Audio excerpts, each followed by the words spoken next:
I'm Aaron from PhoneDog.com, and part 2 of the HTC DROID DNA full video review starts in just a second. But first, special thanks to our partners at Best Buy Mobile for giving us devices like this for use in our One Paw Bandit giveaway game. When you go into Best Buy Mobile, you'll walk out working. They'll help you set up your email, your web, your contacts, your settings, so when you walk out the door, you're good to go, you're set up, and better yet, if it's your mom or grandma buying it, you don't have to worry about helping them set it up, and that's really awesome. And you can do that at Best Buy Mobile thanks to their walkout working program. DNA, is this the ultimate Droid device? Does it merge together your DNA and its DNA for a super awesome smartphone combo? It's part 2. We'll find out right now.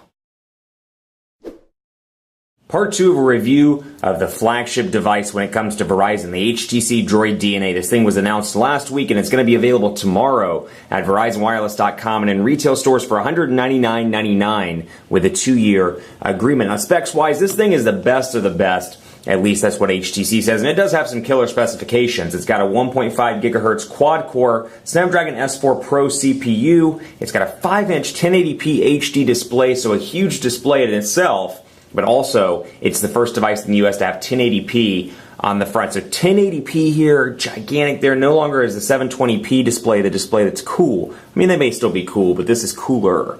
So you have the ability to brag about that if you buy the DROID DNA. 8-megapixel camera on the back with HTC's ImageSense chip, a 1080p HD video recording capability here, Android 4.1 known as Jelly Bean with Sense version 4 Plus, so kind of a slightly evolved version of Sense 4 that we saw at Mobile World Congress in February when the 1 series was announced, which feels like way back when, but still it wasn't that long ago. But Verizon, the best, 2020 milliamp hour battery, 4G LTE capabilities here, so it's kind of got the best of all the worlds brought in. It reminds me a lot of the HTC Evo 4G. That said, a ton of different great choices this holiday season, so it's really going to be hard for a lot of people to kind of pick and choose what's most important to them. Let's jump right here into Quadrant Standard. We're going to go right into speed tests and take a look at Quadrant Standard. And we'll run the full benchmark here. And you can see while it's loading, I'll talk a bit about call quality. Overall, call quality has been really impressive on this device. I've talked to a couple of people, and 2 people have actually said I sounded like I was on a landline with no static whatsoever, and that was impressive. Speakerphone's been pretty decent. And then on the back, got a nice little speaker down here at the bottom. So speakerphone's been relatively decent. This thing works incredibly well as a phone. I've had no problems with signal strength whatsoever. I took it to Verizon Dead Spot near Addison and have been relatively pleased despite the fact that it was a little choppy. Other than that, very nice there, and I find that the earpiece is nice. I actually spoke with my mom on this device, and she's like, "What phone are you testing? It's really, really nice." And so I was like, "Oh, hey, the DROID DNA." And she's like, "Well, that's cool. I've got a nice speakerphone on my phone." I'm just giving her a hard time. Mom, if you're watching this, I love you very much. She actually does like the speaker on her phone, but that's totally beside the point. I got her this new smartphone, and she's like, I was like, "What do you like the most about this phone?" She's like, "It's got a great speakerphone." And I'm like, "Okay, Mom." I was like, "It's your first smartphone. I guess we'll let that slide." Quadrant Standard 8023. So you can see in comparison to other devices on the market, incredibly fast Quadrant Standard scores here. 8023. So very impressive there. And let's take a look at speed test as well. Verizon guarantees a download speed of 5 to 12 megabits per second on the download, 2 to 5 megabits per second on the upload. So all around pretty decent. There, we're going to switch this over to megabits per second. We're going to try to get the server switched over. We may have to do a test first to get the GPS to kind of lock it down, and so it'll know we're in Dallas. But you can see here, again, right within that range, actually a little bit faster, about 13 megabits per second here on the download. And we're kind of coming into rush hour in North Dallas right now, so I'm sure 635 is getting crazy. LBJ getting packed. The President George Bush Tollway is backed up, and then most likely the rest of the city. So it's kind of a cluster right now, but still very impressive speeds. 12.3 megabits per second, upload about 3.3, so all around pretty decent there. So speed tests have been relatively good there. Now, you know, if you watch my 1X videos or the 1S videos, you know I love the camera on the HTC kind of 1 series, and even though this isn't a 1 device, it holds the same image chip as the 1 device with some nifty things on it, including burst mode, and then of course the ability to take stills, and when you're recording on video as well. So take a look here. We're just going to bring up this, and I'm going to go ahead and just snap a bunch of pictures. And so I've got a couple there, and I can go through and pick the best out of the 20 shots that I just took. I can find the best shot, click best shot, or I can delete. It's a great feature if you're watching a sports game or something of that nature, and you're like, you know what, you really want to capture that still. Another great feature as well is if you're recording, we can record something. So we're recording right now. Let's say we're watching a football game. We're recording it in real time, and we're like, you know what? watching that Cowboys game, bam, touchdown, snap a picture, and you can snap stills along with the recording. So in addition to the actual recording itself, you can have stills. Now there are a wealth of editing options in here as well. Aspect and resolution, video quality, review duration. This is actually in the video mode. Let's jump back over here. I take that back. Actually, no, I'm sorry. It wasn't in video mode. ISO, white balance, continuous shooting, camera options. We can go in here for further stuff. Touch to capture, face detection, and more. So when we turn this stuff on, it just enhances the picture quality. I've been incredibly impressed with the camera on this device. Really, really well done all around.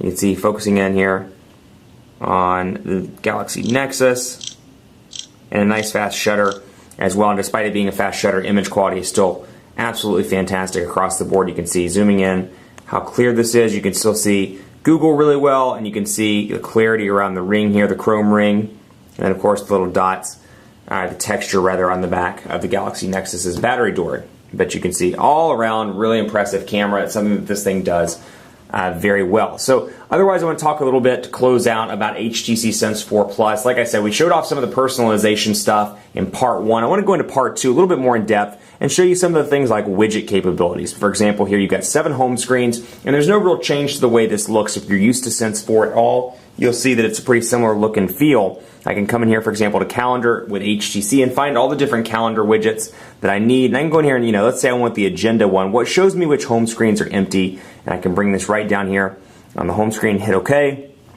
and you can see my agenda widget is there. Now the best part is these are customizable widgets, so I can move these around and customize these as I see fit. And you know what, now that I've customized it, I've got a little bit of room for an extra widget here.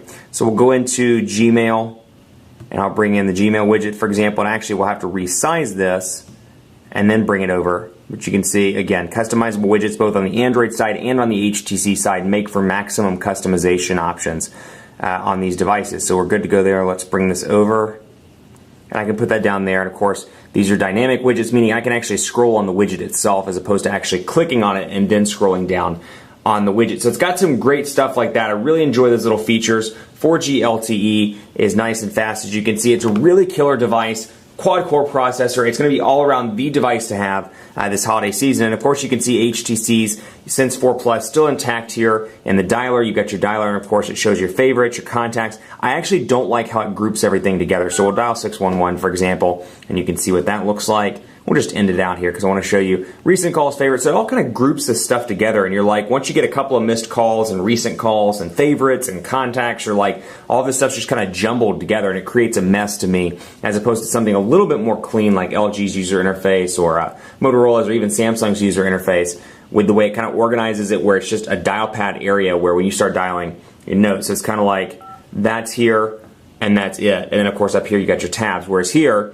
you hit 5, it brings up all your contacts, but it just seems kind of messy to me, and that's something I'm shocked that they haven't changed over the years in Sense 4 Plus. Also, big gripe about Sense 4 Plus, they need a physical battery percentage indicator. Instead of having this little arbitrary meter up here at the top, I should have an option without downloading widgets to be able to say, you know what, check, I want my physical battery percentage, so it would say, okay, 68% or whatever this is, instead of having to go here and here and here and back up because I missed it, and here, and then realizing, okay, I'm at 54%. This should be on the home screen, and that's something that kind of frustrates me. LG's done this, Samsung's done this, and unfortunately, HTC and Motorola and then stock Android are kind of the last people to the game here when it comes to a physical battery percentage indicator. I'm not saying it has to be on for everybody, just give it an option in the settings to turn on. So little things like that. Otherwise, really a well-crafted device. I love Sense 4 Plus. They've made some nice evolutionary changes to it from Sense 4 and Sense 3.5. It continues to grow and do well. This has great specs. Despite having a 2020 milliamp hour battery, I found it to be pretty decent with moderate use. I'm able to make it about 10 hours, 10 to 12 hours before it requires a charge. But where this thing does blow it out of the park is in standby time. I unplugged this rather from the charger in the office on Friday afternoon, pulled it out of my briefcase on Monday morning, just before the actual Google Plus Hangout that I did with Verizon Wireless, and I was at 85%. So really impressive given the fact that it was sitting in a briefcase for 3 days.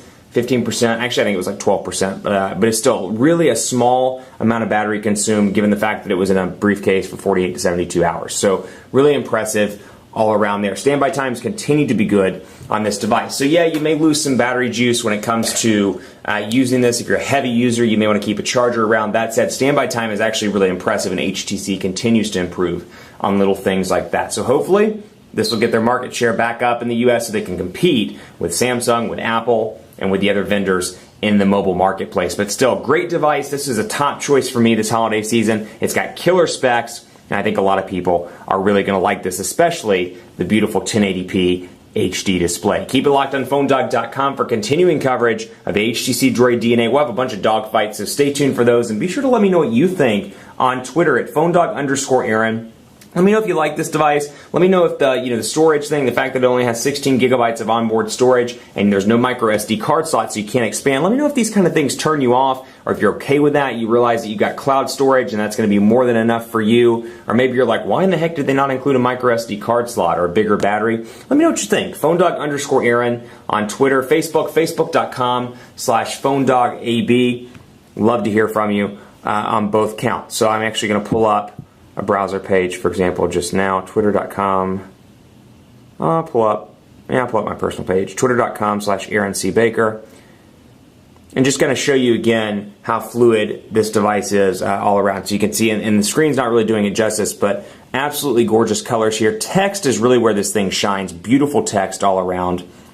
And it's something I'm really impressed with. If you're somebody that has a hard time seeing like I do, it's all about the clear text. And this thing, even when zoomed in, does an incredible job with text. Keep it locked on the site for continuing coverage. Facebook.com/PhoneDog. While you're there, enter our greatest tech giveaway ever 2. And stay tuned, because even though that giveaway is coming to an end, we're starting some great new stuff later in the year and into 2013. So be sure to check it out. Thanks for watching the Droid DNA review. Much more coverage to come, including dogfights on PhoneDog.com. We'll see you next time.